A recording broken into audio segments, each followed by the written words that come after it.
A spirit of inquiry. यहोवा से पूछने वाला मन, यहोवा से पूछने वाला मन, यहोवा से पूछने वाला आत्मा। That is the title of the message, a spirit of inquiry. वैसा मन हम लोग का रहना चाहिए, वैसा स्वभाव हम लोग का रहना चाहिए, यहोवा से लगातार पूछने वाला मन। अच्छा है कि हम लोग के पास गॉडली लीडर्स रहे, हम लोग उनको देखते हैं, हम लोग उनसे सीखते हैं, बट बहुत बार लगातार उनको देख के सीखना, उनको देख के सीखना में क्या हो जाता है कि हम लोग का जो स्पिरिट ऑफ इंक्वायरी है कि प्रभु से जो पूछना है डायरेक्टली, वो मर जाता है, वो खत्म हो जाता है। और हम लोग लगातार डिपेंड कर रहे हैं कि जो मैं देखूंगा वो कैसा चल रहा है, जो मैं देखूंगा कि वो कैसा काम कर रहा है मैं वैसे ही करूंगा। वो भी जरूरी है, मैं वो नहीं कर रहा हूँ कि वो नहीं करना है, लेकिन बहुत बार मैं देखता हूँ कि क्योंकि हम लोग लगातार एक मनुष्य को देख रहे हैं और एक मनुष्य पे इतना पूरी तरह से निर्भर हो जाते हैं कि कलीसिया में बाकी हर एक जवान व्यक्ति, हर एक बुजुर्ग व्यक्ति, कलीसिया का हर एक सदस्य का जो मन रहना चाहिए कि मैं प्रभु से जानूं, मैं प्रभु से पूछूं, मैं प्रभु में बढ़ूं, वो खत्म हो जाता है, वो खत्म हो जाता है।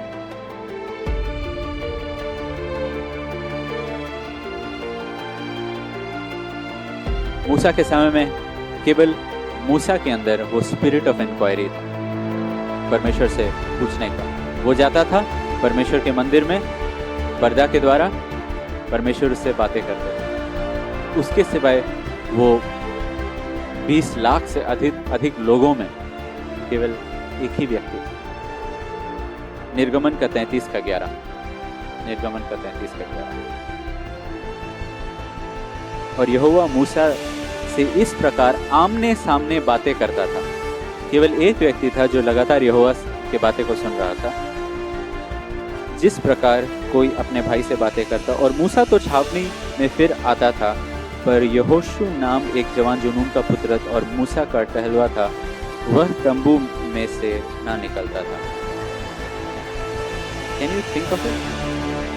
20 लाख से अधिक लोग और एक व्यक्ति में बस spirit of inquiry. Obviously leader में था, लेकिन उसके सिवाय बस एक ही और व्यक्ति। यहाँ तक कि कालेब के बारे भी नहीं लिखा हुआ, सिर्फ यहोशू के बारे लिखा हुआ है,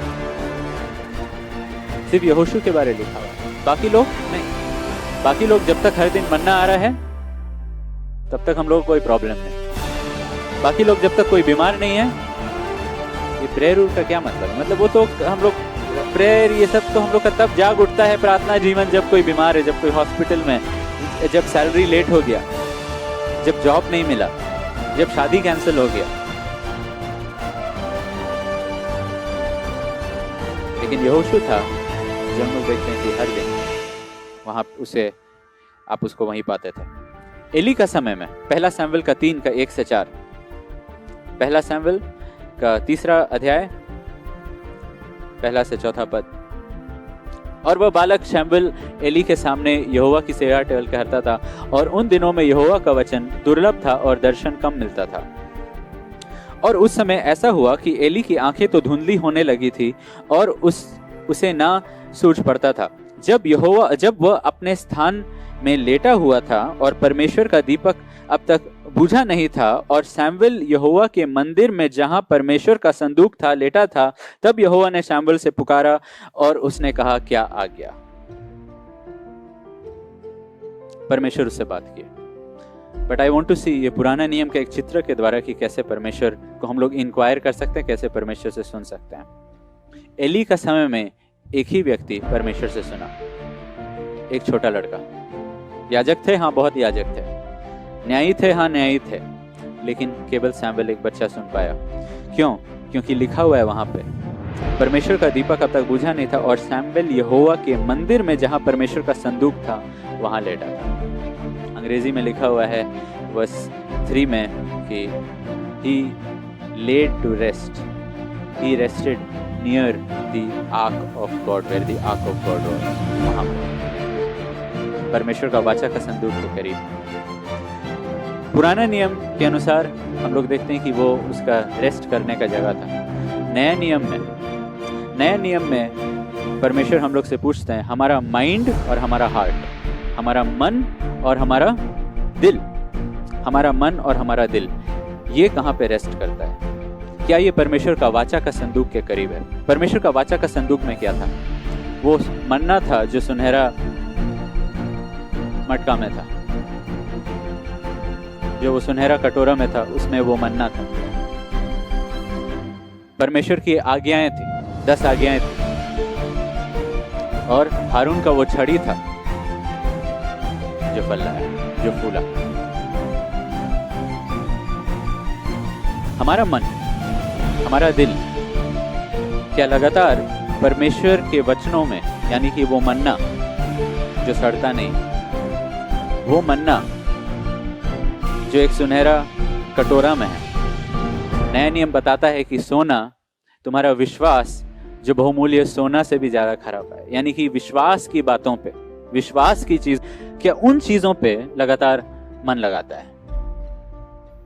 बहुत लोग वचन में ज्ञान ढूंढते हैं कि इन किससे शादी किया, हमको जानना है। टेल मी, वो उससे आपका विश्वास कैसे बदलने वाला है आज? और हम भी रिसर्च करना शुरू कर देंगे कि केन किससे शादी किया, अभी नेफिलिम कहाँ है। बहुत सारे ऐसे चीज है जो एक्चुअली आपका विश्वास और मेरा विश्वास को ज्यादा डिफरेंस उसमें कुछ लाता ही नहीं है। परमेश्वर बोल रहे हैं कौन कौन अपना विश्वास को और भी आगे बढ़ाने, उसमें उन चीजों पे अपना मन लगाता है, उस चीज के लिए उसका दिल में ख्वाहिश है। साथ ही साथ कमांडमेंट्स, परमेश्वर की आज्ञाएं।